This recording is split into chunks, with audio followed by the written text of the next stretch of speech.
Нарийн хаалга. Ингээд тэр нарийн хаалган дээр хурч ирлээ. Өнөөх хаалганы дээр тогш тэгвэл нэгдэн гэж бичигдсэн байв. Хэд хэдэн удаа тогшиж үзээд тэр ийхүү хэлв. Би зохисгүй муу хүн боловч дотгош орж болох уу? Тэгвэл би түүнд мөнхөд магтаалыг өргөх болно.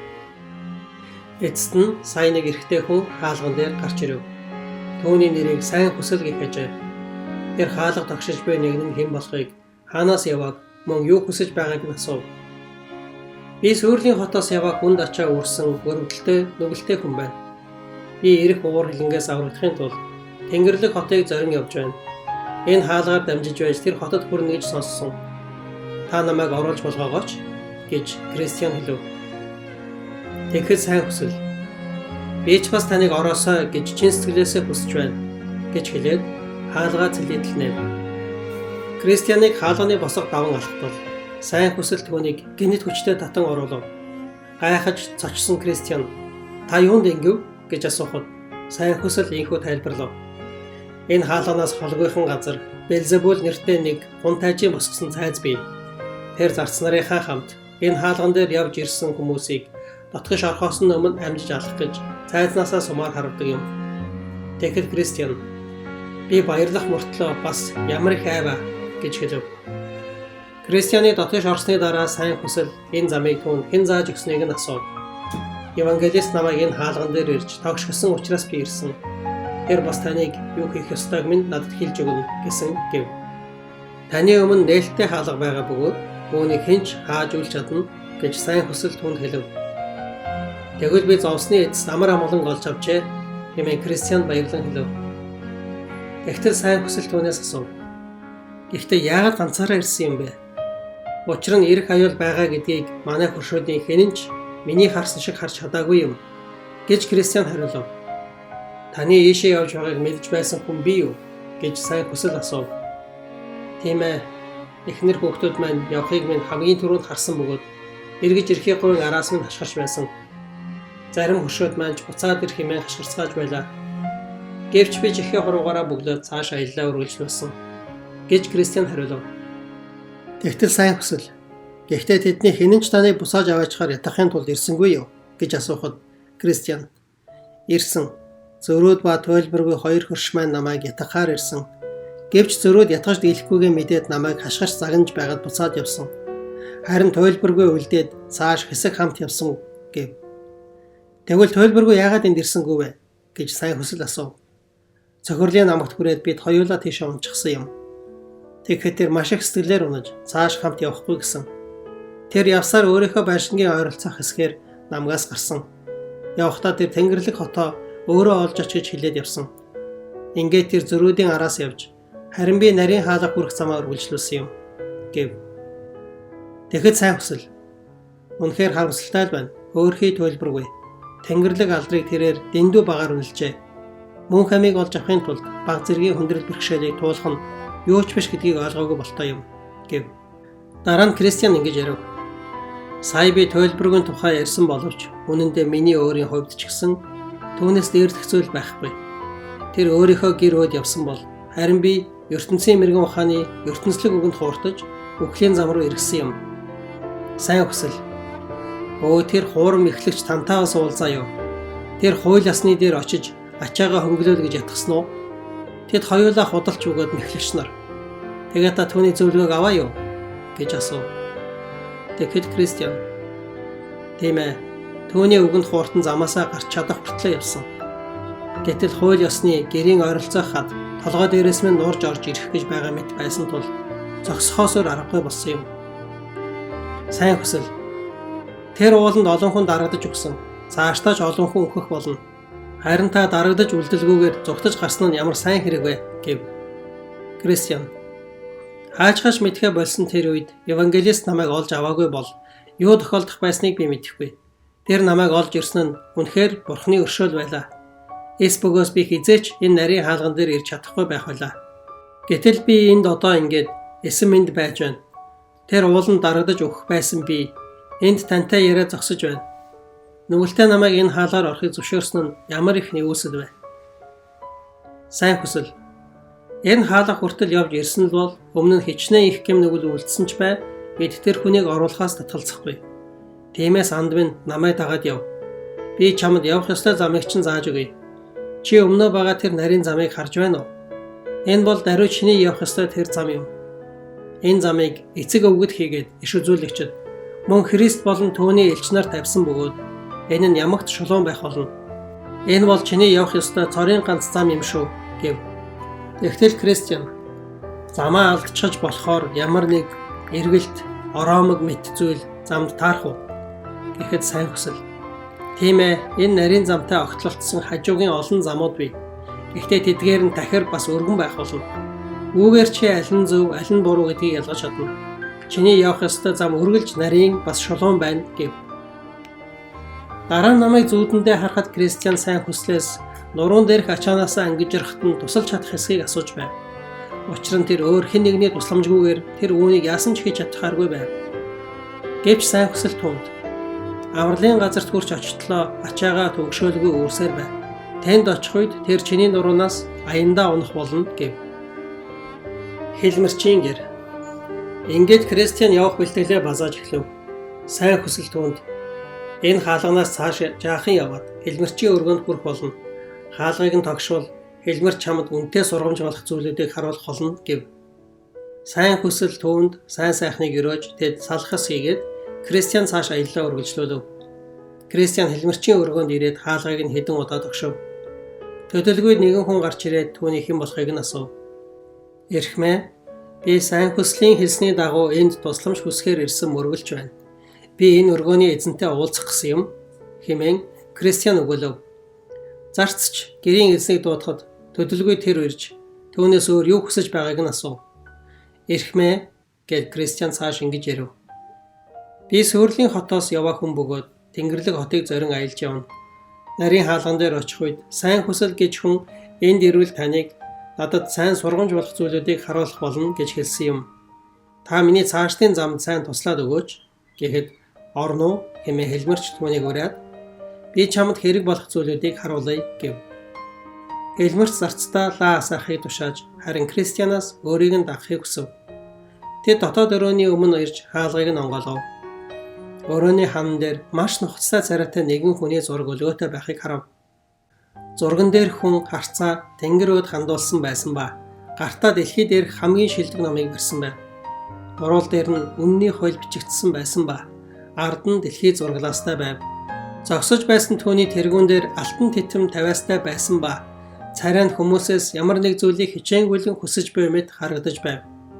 Кристиан түүнээс зурган дээр байгаа хүн хэн бэ хэмээн асуув. Хэлмэрч түүнд зургийг тайлбарлаж өгөв. Энэ бол мянгад нэг таарах ховор хүний зураг. Энэ нэгэн бол төрүүлдэг нэгэн бөгөөд төрхийн өвдөлтийг мэддэг нэгэн. Мөн төрүүлсэн хүүхдүүдээ сүүгээр тижээн өсгдөг нэг юм. Харж байгаачлан түүний нүд тэнгэр өөд ширтэх бөгөөд гарт нь хамгийн сайн ном, уруул дээр үнний хууль бичээстэй байна. Энэ нь тэр харанхуйн үлсийг илчилж нүгэлтнүүдэд тэдгээрийг мэдүүлэх ажлыг хийдэг болохыг нь харуулж байна. Зургийг харахад тэр хүмүүсээс ямар нэг зүйлийг хичээнгүйлэн хүсэх мэт дүртэй бөгөөд дэлхийг ардаа тавьсан ба толгойдоо алтан титэмтэй байна. Энэ нь тэр дэлхийн өнөөгийн юмсаас өөрийн эзэндээ үзүүлэх хайр болон үнэн үйлчлэлийг илүү дээгүүр тавьсан гэдгийг нь харуулж байгаа юм. Тийм хүн эрх ертөнцид шагнал болгон мөнх алдрыг авах нь гарцаагүй гэдгийг харуулж өгч байгаа зүйл бол даруй түүний тэргүүн дээрх алтан титэм юм гэв. Тэр мөн цааш нь би чамд хамгийн эхлээд энэ зургийг үзүүлж байгаа учир нь гэвэл энэ зураг дүрслэгдсэн нэгэн аян замд чинь тохиолдож болох үнд хэцүү бэрхшээл дунд чамд хөтөж болох юм. Тэнгэрлэг хотын эзэн өөрөө түүнд энэ эрхийг өгсөн юм. Тиймээс миний цаашид чамд харуулах зүйлүүдийг анхааралтай ажигла. Аян замд чинь таныг үхлийн зам руу хөтлөх хэрнээ зөв замаар хөтлөх дүр үзүүлэх хүмүүстэй тааралдах болно гэдгийг хатуу анхаар гэв.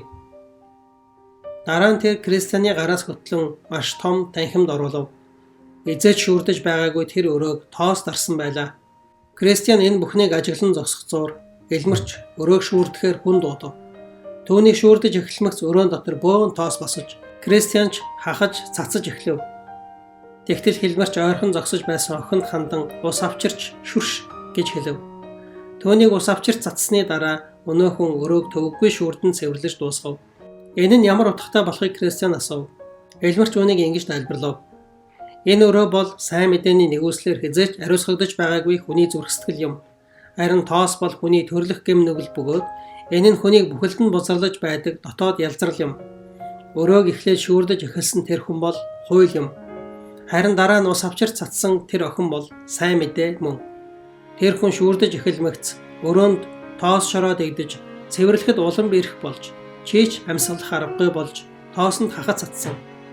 Энэ нь юг өгүүлж байна вэ гэвэл хэдийгээр хууль нь нүглийг илчилж бас нүгэлд хориг тавьж чадах боловч нүглийг дийлэх хүчгүй учраас үний зүрх сэтгэлийг цэвэрлэх биш. Харин бүр зүрхэн дэх нүглийг өдөөнсрээж хүчжүүлж хөгжүүлж орхидог. Чи бас охин ирээд өрөөнд ус цацхад тоос шороо намжиж өрөөг цэвэрлэхэд хялбар болж байгааг харсан.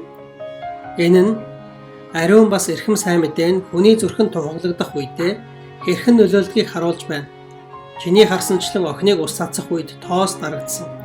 Үүнчлэн сайн мэдээнд нүгэл бүрэн ялагдаж, номхруулагдан улмаар энэхүү сайн мэдээнд итгэх итгэлээр дамжуулан сүнсч ариусгагдаж, тэрхүү итгэлээр дамжуулан алдрын эзэнтэй хамт орших боломжтой болж байгааг энэ нь харуулж байгаа юм.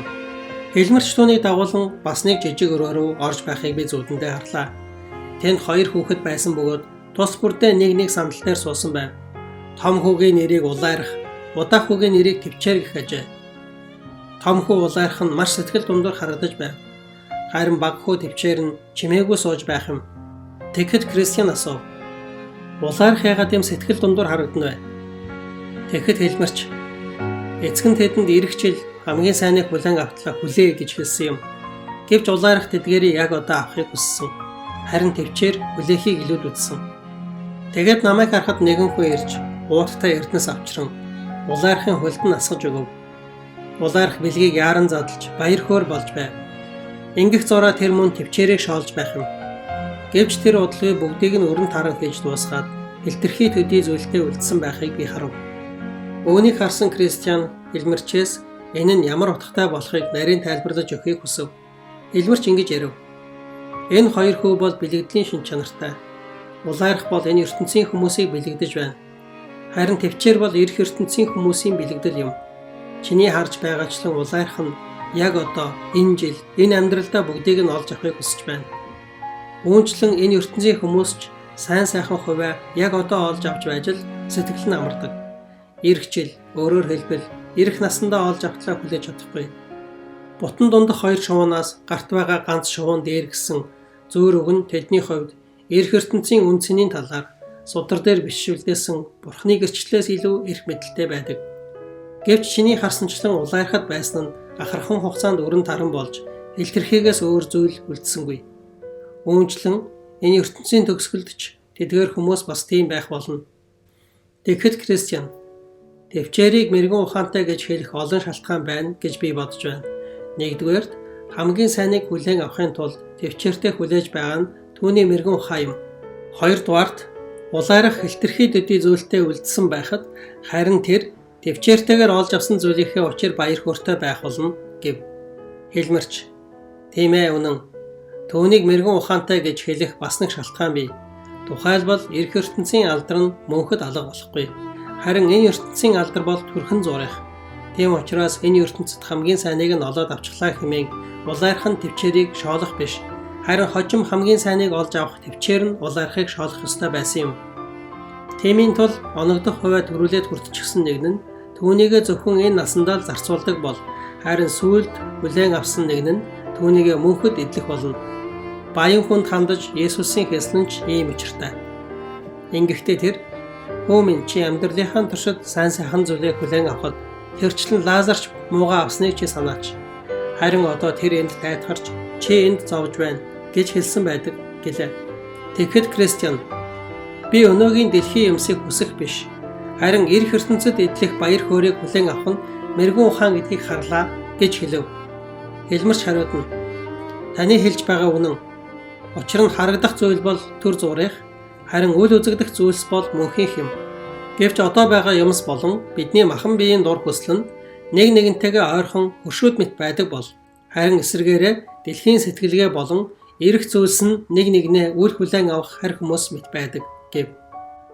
Дараа нь би зүүдэндээ хэлмэрч Кристианы гараас хөтлөн өөр нэг өрөөрөө орж байхыг харав. Өрөөний нэг ханаас гал гарч байсан бөгөөд тэдний дэргэд зогсож байсан хүн өнөөх галыг унтраахыг хичээн уус цацаж байгааг харав. Гэвч гал унтрах нь бүхэл улам хүчтэй дүрлзэж байв. Энэ нь ямар учиртай болохыг Кристиан асуув. Хэлмэрч, энэ гал бол хүний зүрхсэтгэл дотор ажиллаж буй нэгүсэл юм. Түүн дээр ус цацаж унтраах гэж оролдож буй нэгэн бол диавол. Диавол хичнээн хүчин чармаалт гаргасан ч гал яагаад илүү хүчтэй дүрлзэж байгааг одоо би чамд харуулъя. Хэлмэрч Кристианы дагуулгын ханны цаана юу байгааг харуулв. Тэнд гартаа тостой сав барьсан нэгэн зогсож байсан бөгөөд гал руу нууцаар тасралтгүй тос нэмж байв. Энэ нь ямар учиртай болохыг Кристиан асуухад хэлмэрч түүнд тайлбарлаж өгөв. Тос асгаж буй нэгэн бол Христ бөгөөд тэр хүний зүрхсэтгэл дотор эхлүүлсэн өөрийн ажлаа үргэлж нэгүслийн тосоор хангаж байдаг нэгэн. Сатан ч тэрхүү нэгүслийг үгүй хийх гэж хичнээн хичээвч эзний хүмүүсийн сүнс сэтгэл үргэлж нэгүслээр хамгаалагдсан байдаг. Чиний харж байгаачлан энэ галыг унтраалгүй авч явахын тулд ханны ард нуугдаад тос нэмж буй энэ нэгний үүсээр дамжуулан Сатаны мэхлэлтэд унсан сүнсний нэгүслийн галыг унтраалгүй авч үлдэх нь хэр зэрэг хэцүү зүйл болохыг чамд харуулж өгч байна гэв. Хэлмэрч цааш түүний дагуулan нэгэн үзэсгэлэнт газарт аваачив. Тэнд нэгэн гоёмсог харш байв. Үүнийг харсан Кристиан гайхан баярлав. Ордны орой дээгүүр алтаар хувцасласан хүмүүс явж байхыг тэр олж харав. Би тийшээ очиж болох болов уу гэж Кристиан асуув. Хэлмэрч түүнийг дагуулan ордны хаалганы өмнө явж очив. Хаалганы гадна тийш орохыг хүссэн олон хүмүүс зогсож байсан боловч хэн ч орж зүрхлэхгүй байв. Ордны хаалганаас жаахан зайдуухан нэгэн ширээ барилуулсан байгаа харагдав. Ширээн дээр нэгэн ном байсан бөгөөд дэрэгд нь галт бэхээр дүүрэн бэхийн сав байв. Ширээний дэргэд нэгэн эрэгтэй хүүхэд сууж байв. Тэр хаалгаар орох хүмүүсийн нэрсийг номод бичих ёстой ажээ. Тэр мөн төмөр хуйг дуулахтай олон ирчүүд хаалгыг сахин хамгаалж байгааг харав. Энэ бүхнийг харсан Кристиан маш их гайхав. Хуйг дуулахтай ирчүүдээс айсандаа хүн бүр хойш ухарч байхад харин маш шийдэмгий царайтай нэгэн эр урагш гарч ширээний өмнө явж очиод "Эрхмээ, миний нэрийг бич" гэж хэлж байхыг Кристиан харав. Нэрийг нь номонд бичиж дуусмагц нөгөө эр толгойдоо дуулгаа өмсөөд сэлмээ суглан авч хаалгыг хамгаалж буй нөгөө эрс рүү явж очив. Хамгаалагч нар бүх хүчээрээ түүн рүү дайрсан боловч нөгөө эр огтхон шантралгүй тулалдсаар олныг нь шархтулав. Тэр өөрөө ч мөн шархатсан боловч урагшилсаар хамгаалтыг нэвтлэн гарч ордон руу тэмүүлв. Гэтэл ордонд байсан хүмүүсийн зүгээс "Орох тун, мөнхийн алдрыг эдлэх тун" гэсэн дуу хоолой сонсогдов. Тэр эр дотор байсан хүмүүстэй адилхан хувцлаад дотгош оров. Тэгэхэд Кристиан инээмсэглэн "Энэ нь ямар очиртой үзэгдэл болохыг би мэдэх юм шиг байна" гэж хэлв. Тэгээд тэр "За одоо би аяллаа цааш үргэлжлүүлэхийг минь зөвшөөрнө үү?" гэхэд хэлмэрч "Арай болоогүй байна. Харуулах ёстой зүйл жаахан үлдсэн тул түүнийг дуусгаад аян замдаа гараарай" гэв. Ингээд тэр түүний гараас нь хөтлөн цааш явж нэгэн харанхуй өрөөнд аваачив. Тэнд нэг хүн төмөр торон дотор сууж байв. Гараа ангир дээрээ зөрүүлэн газар ширтэн гүнзгий санаа алдаж суугаад түүнийг харахад маш гонигтай харагдаж байв. Энэ нь ямар учиртай зүйл болохыг Кристиан асуув. Тэгэхэд хэлмэрч түүнд "Өөрөөс нь үнийг асуугаарай" гэж хариулв. Тэгэхэд Кристиан өнөөх хүнээс юун хүн болохыг нь асуув. Тэгэхэд тэр хүн "Би урд нь ийм байгаагүй боловч одоо ийм болцоход сууж байгаа хүн" гэв. Тэгэхэд Кристиан "Та өмнө нь ямар байсан юм бэ?" гэж асуув. Урд би өөртөө ч сэтгэл хангалуун, бас бусдаар ч хүлээмжшэрэгдсэн сайн итгэгч хүн байсан. Тэр үед би мөнхийн хот руу орох боломжоор дүүрэн байгаадаа сэтгэл бардаж, тийшээ очих тухайгаа бодох бүрдээ сэтгэл хөөрдөг байлаа гэв. Кристиан "Тэгвэл одоо та ямар болсон гэж?" хэмээн асуув. Тэгэхэд өнөөхөн ингэж ярив. "Харин одоо би цохирсон хүн болсон. Төмөр торон доторх хоригдол шиг би цөхрөлдөө түгжигдсэн. Би эндээс гарч чадахгүй, зугтаж чадахгүй. Та яаж яваад ийм байдалд орчихсон юм бэ?" гэж Кристиан асуув. Төмөр торон дах өнөөхөн хариуд нь "Үргэлж сэргэг байж альваад нухацтай хамтхаа болсон учраас ертөнцийн шунал хүсэлд эзэмдүүлсэн. Би Бурхны үгийн гэрэл ба Бурхны сайн сайхны эсрэг нүгэл үйлдсэн. Ариун сүнсийг гомдоосон тул тэр намайг орхиж би чөтгөрт уруу татагдаж тэр над руу орж ирсэн. Би зүрх сэтгэлээ хатууруулсан тул одоо гэмшиж чадахгүй болсон. Энэ хүн одоо ямар ч найдваргүй болсон гэж юу? Хэмээн Кристиан хэлмэрчээс асуув. Түүнээс өөрөөс нь асуу гэж хэлмэрч хэлв. Харин Кристиан үгүй би энэ хүнээс дахиж юм асууж зүрхлэхгүй нь та асуу гэв. Энэхүү цөхрөлийн торноос гарах найдвар байна уу хэмээн хэлмэрч өнөө хүнээс асуув. Тэгэхэд тэр үгүй надад ямар ч найдвар байхгүй гэж хариулав. Хэлмэрч Есүс өршөөл нэгүслэр дүүрэн нэгэн атал яагаад чамд найдвар байхгүй гэж хэмээн асуув. Өнөө хүн би түүнийг загалмай дахин цовдлсон. Би Бурхны хүүг уландаа гიშгэж намайг ариусгасан гэрээний сүсийг бузар хэмээн үзэж нэгүслийн сүсийг доромжилсон. Тийм учраас би өөрийгөө тэдгээр амлалтуудаас тасалсан хүн. Одоо идшээ отох араатны сүрдүүлэг, аимшигт занал хийлэл, зүхтах аргагүй шүүлт, галын уур хэлэн л намайг хүлээж байна гэж хэлв. Хэлмэрч түүнээс чи юунаас болж ийм байдалд хүрв гэж асуув. Өнөө хүн хариуд нь би энэ ертөнцийн хүсэл шунал ашиг сонирхол татагдаж эдгээрээс маш их таашаал эдлэх юм байна гэж итгэсэн. Гэвч эцэстээ тэдгээр нь намайг утгаархой мэд хазаж хивж сүтгсэн гэв. Одоо ч гэсэн танд эргэж гимших боломж байхгүй гэж юу гэж хэлмэрчийг асуухад тэр миний гимшлийг бурхан хүлээж авахгүй. Төвний үгэнд итгэх өсөл зоригч надад үлдээгүй. Тийм ээ тэр өөрөө намайг энэ төмөр торонд орсон. Дэлхий дээр намайг эндээс шилүүлж өгч чадах энч байхгүй. Оо мөнхийн гай зовлон, мөнхөд надаас үл зайлах мөнх зовлонтой би яаж дайдах юм бэ? Дараа нь хэлмэрч Кристианд хандан чи энэ хүний зовлон зүдгүүрийг үргэлж санан мөнхийн сэрэмжлүүлэг болго гэж хэлв. За гэж Кристиан хэлээд энэ үнэхээр аимшигтай зүйл байлаа. Бурхан намайг үргэлж харж хандаж энэ хүнд учирсан зүйлээс үргэлж хамгаалж сэрэмжлүүлж өгөхийг хүсэж байна. Гэт одоо би замдаа гарч болох уу гэв. Хэлмэрч хамгийн сүүлд үзүүлэх нэг зүйл бий бол хүлээ. Дараа нь чи замдаа гарч болно гэв. Тэр Кристианы гараас хөтлөн бас нэг өөр өрөөнд оруулав. Тэнд нэгэн хүн орноосоо босоод хувцаслаж байв. Хувцсаа өмсөж байхдаа тэрээр чичирж байхыг нь Кристиан харав. Энэ хүн юундаа ингэтлээ дагжин чичирнэ вэ гэж Кристиан асуув. Хэлмэрч өнөө хүнд хандан дагжин чичирч буй шалтгаанаа Кристиан тайлбарлаж өгөхийг хүсв. Чичирч байсан өнөө хүн ингэж ярив. Би өнгөрсөн шөнө нэгэн зүү зүүдлөв. Тэнгэр асар ихээр харанхуйлж, аимшигт хүчтэй аянга цахилгаан захиж, би маш их айдас автсан.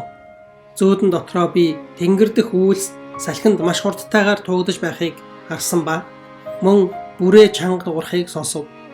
Үүнтэй зэрэгцээд мянган тэнгэрлэгч нараараа хүрээлүүлсэн хүний хүү үүлэн дээр заларч байхыг би харав.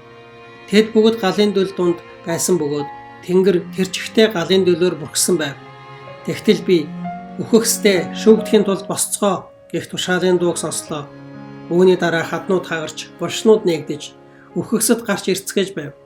Тэдний зарим нь туйлын ихээр баярлан дээш харцгааж байхад харин зарим нь айн зогтож, өөрсдийгөө уулан доор нуухыг оролдож байв. Дараа нь намайг харахад тэнгэр залрагч нэгэн номыг дэлгэн дэлхийн бүх хүмүүсийг ойртон ирэхийг тушаав. Гэвч түүний өмнөх аимшигт галын төлөөс болж тэр болон хүмүүсийн хооронд асар их зай байв.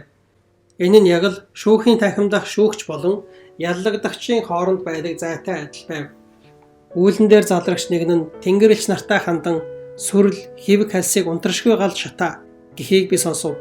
Тэгэхэд миний зогсож байсан газарт ёроолгүй нүхнээ идэв. Нүхний амнаас аимшигтай их чимээ шуугантайгаар их хэмжээний утаа галын нүүрс гарав.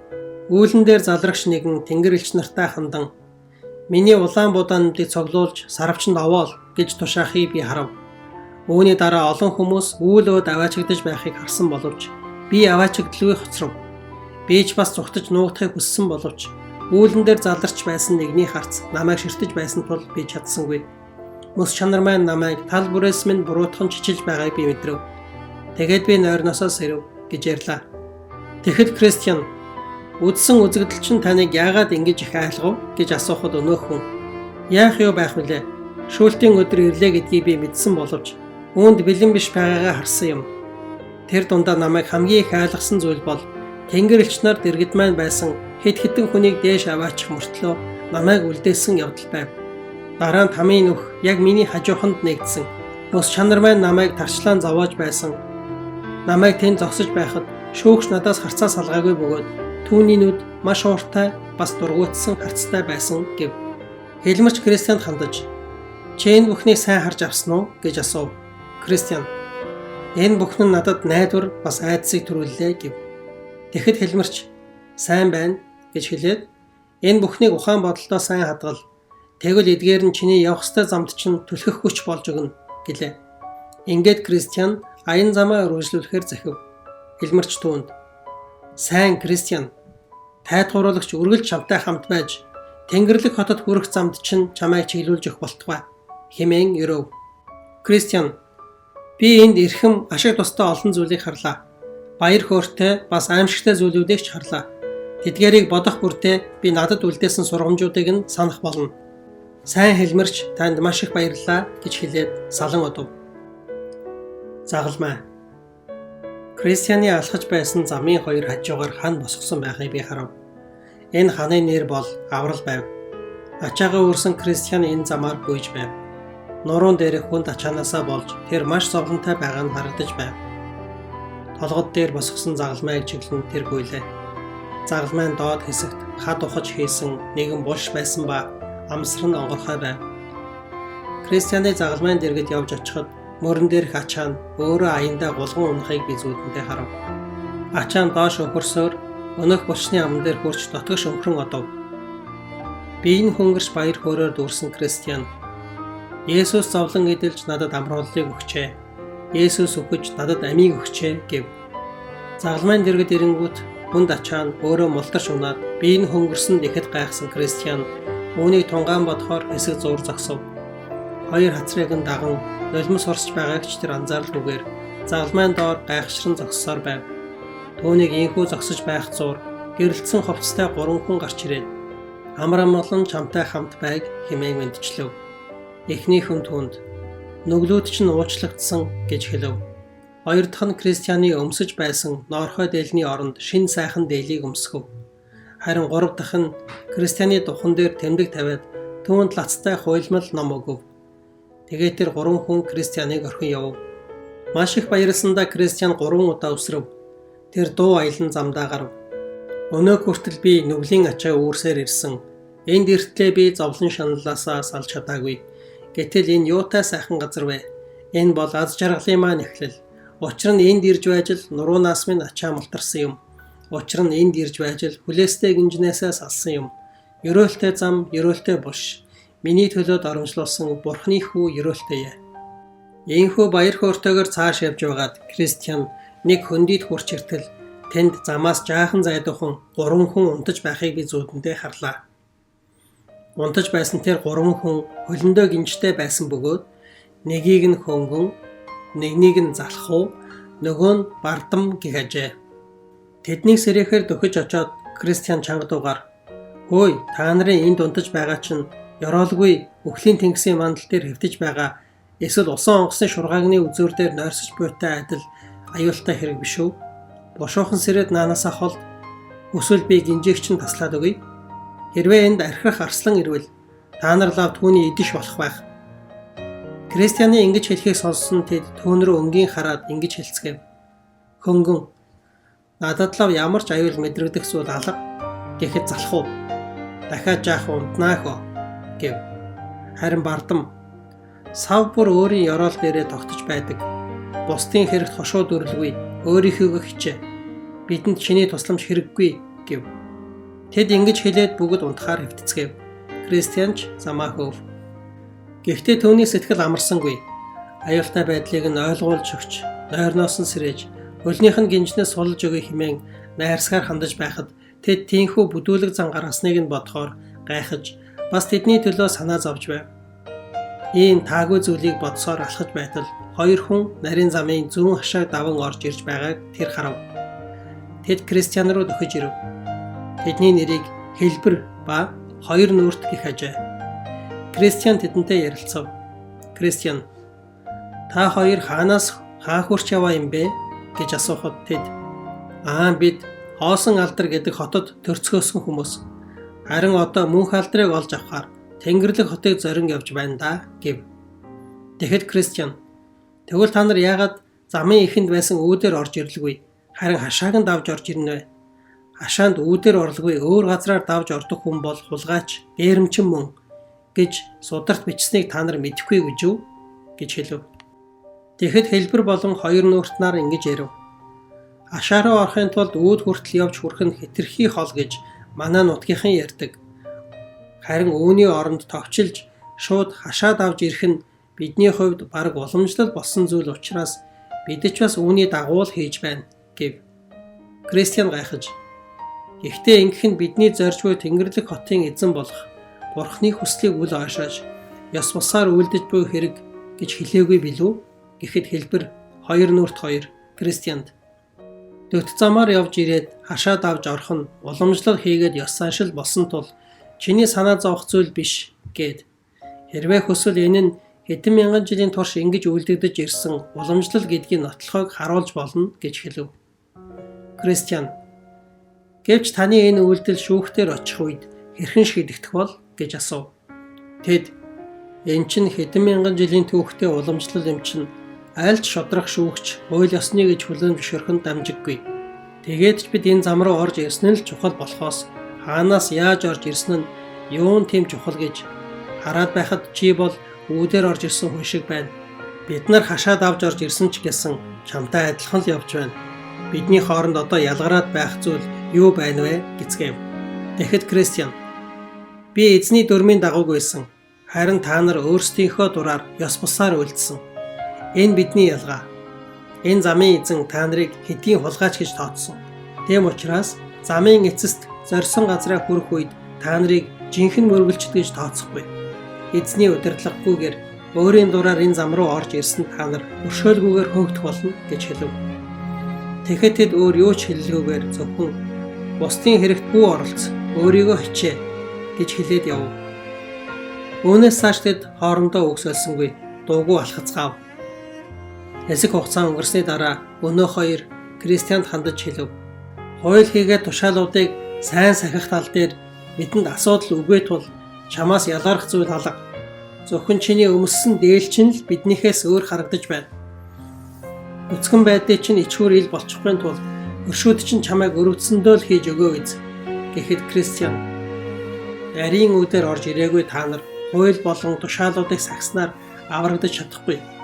Харин миний энэ дээлний хувьд та нарын хэлсэн шиг нүцгэн байдлын маань ичхүүрийг ил болгохгүй тулд Тэнгэрлэг хотын эзэн өөрөө надад өгсөн юм.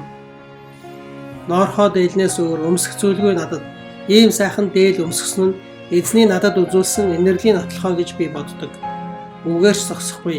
Тэнгэрлэг хотын үүдэнд явж очих үед өмсөж явсан ноорхоо дээлээ тайлсан тэр өдөр надад өөрийнх нь өгсөн энэ дээлээр тэр намайг таних болно гэдгийг бодох үед энэ нь явах замд маань тайтгарл болж байдаг. Бас нэг зүйл бол миний духан дээр байгаа тэмдгийг та нар анзаараагүй байж магад. Үүрч авсан ачаа нуруунд дээрээс мань буусан тэр өдөр эзэнтэй хамгийн ойр байгсдын нэг нь миний духан дээр энэ тэмдгийг тавьж өгсөн юм. Тэр мөн надад нэгэн лацтай хуйлмал ном өгсөн бөгөөд энэ ном бол замдаа уншиж тайвширлыг аваад зогсохгүй. Тэнгэрлэг хотын үүдэн дээр явж очих үед маань надад үүдээр нэвтрэх эрхийн бичиг болох юм гэдгийг хэлж өгсөн юм. Харин нарийн үүдээр орж ирээгүй учраас та нарт эдгээр нотлохоо болох зүйлүүд алга" гэв. Тэд хариу юу ч хэлсэнгүй. Зөвхөн нэг нэгэн рүүгээ хараад нээлдэв. Ингээд тэд цаашаа явахыг би зүудэндээ харлаа. Кристиан тэдэнтэй юм ярилгүйгээр урд гарч ганцаараа алхав. Түүний сэтгэл нэг тавгуутж, нэг тайвширсаар яв. Бэрхшээлт толгод. Үүний дараа тэд бэрхшээл нэртэй толгодын өмнө ирэхийг би харав. Толгодын билээр булаг урсаж байв. Тэнд мөн нарийн замаас гадна хоёр өөр зам байсан бөгөөд нэг нь толгодын баруун хормойг тойрч, нөгөө нь толгодыг зүүн талаар нь тойрон үргэлжилж байв. Харин нарийн зам нь эгц толгод өөд хөтлж байлаа.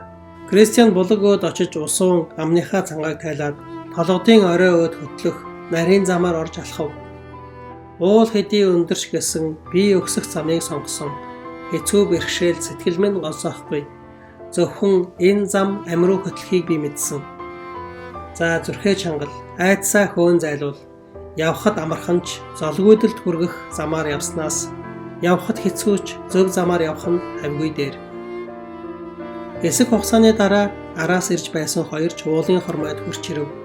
Уулын орой өөд хөтлөх нарийн зам дэндүү эгц өндөр боловч дэрэгдэн Хоёр өөр хялбар зам бас байгааг тэд харав.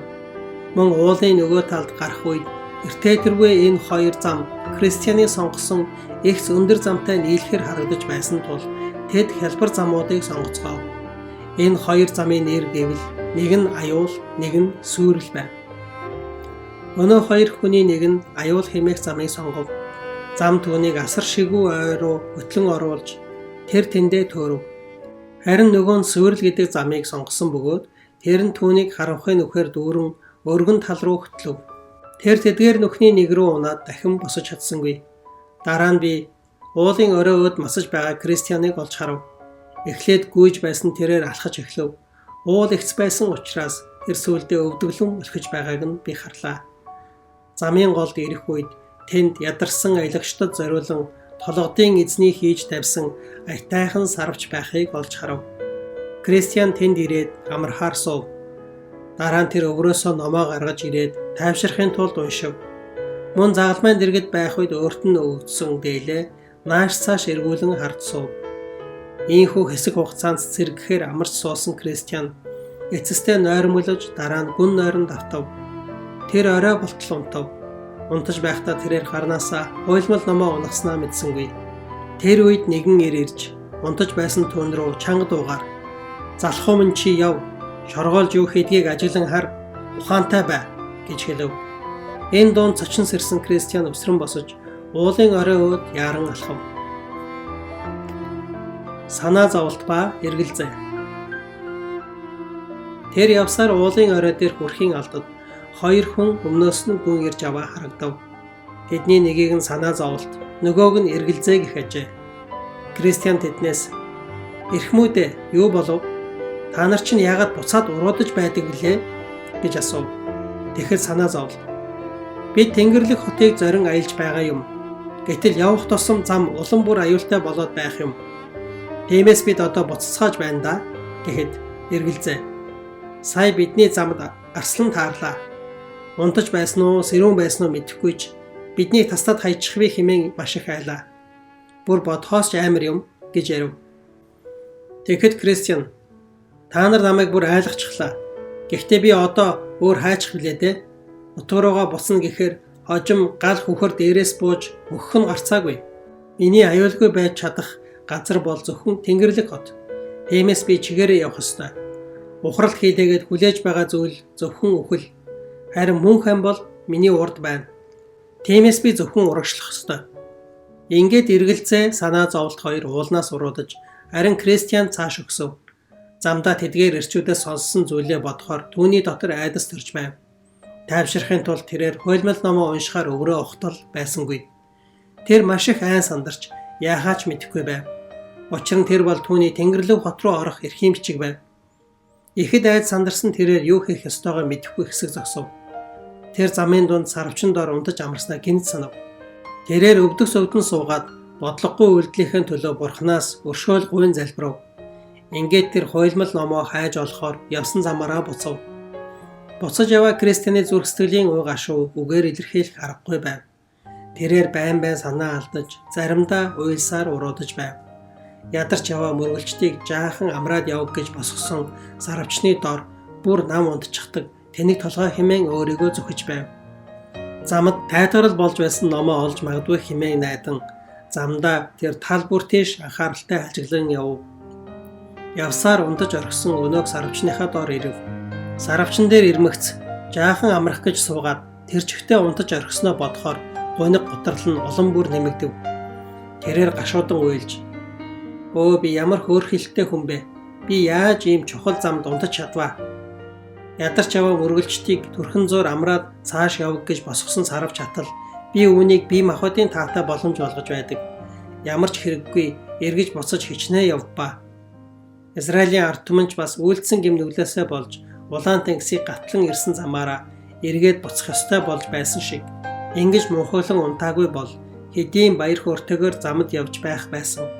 Гэтэл унтах нойрноос болж ингэж уй гашууд автан зогсож байдаг. Эргэж буцалгүйгээр чигээрээ явж байсан бол одоо аль хүртэл явчихсан байх бол нэг удаа алхаад өнгөрөх замаар эргэж 2-3 дахин алхаж байдаг. Гэтэл одоо бүр ихий болж байна. Юунд бэ нойрондоо дийлдвэ хэмээн тэр гимшиж халгалсаар байв. Тэр сарвчны доор түр суугаад жаахан уйлав. Ингэж суухдаа тэр бүхийн вандан сандлын доогуур шагаатал хуйлмал ном нүдэнд нь тусав. Тэр ухсахын босож хуйлмал номоо аваад яаран өртөө хийв. Хуйлмал номоо эргүүлэн олж авсан түүний баяр хөөргийг үгээр илэрхийлэх аргагүй байв. Яагаад гэвэл энэ хуйлмал ном түүний хувьд авралын баталгаа бөгөөд Тэнгэрлэг хотын үүдээр нэвтрэх эрхийн бичгэн байв. Тэр номоо цээжиндээ нандинан хадгалаад ном байгаа газар руу харцыг нь чиглүүлж өгсөн бурхан талархан баяр хөөрийн нулимстаагаар цааш замдаа гарав. Түүний биеийн хөнгөрч орой өөд амархан явж хүрв. Гэсэн хэдий ч орой өөд хүрэхээс өмнө нар хэдийн жаргаж бүр ихий болсон байв. Энэ нь Кристианд сарвчны доор унтаж орхисныг нь дахин санагдуулав. Тэрээр дахин өөрийгөө буруутхан зэмлэж эхлэв. Өө нүгэлт нойр минь, нойрноосоо болж би харанхуйд алхаж, шөнөөр тэнөөчлөн, аимшигт амьтдын дуу чимээн дундуур аялах ёстой боллоо. Энэ үед Арслангаас айн цааш явж чадалгүйгээр бутсан санаа зовлт эргэлзээ хоёрын ярьж байсныг санав. Эдгээр аратан амьтад олзоо ангуучлахын тулд шөнөөр л тэнөөчилж байгаа. Би энэ шөнд тэдэнтэй таарвал хэрхэн зүгтэх вүлээ? Тэдэнд тасдуулалгүй өнгөрөх арга чарга юу байдаг бол? Кристиан өөртөө ингэж өгүүлсээр алхав. Болгоодоо элдвийн зүйлийг бодон хүнд байдалд орсондоо харуулсан алхаж байгаад дээш хартал өмнө нь маш сүрлэг ордон харагдав. Энэхүү ордны нэрийг үзэгсэлэнт гэх ажээ.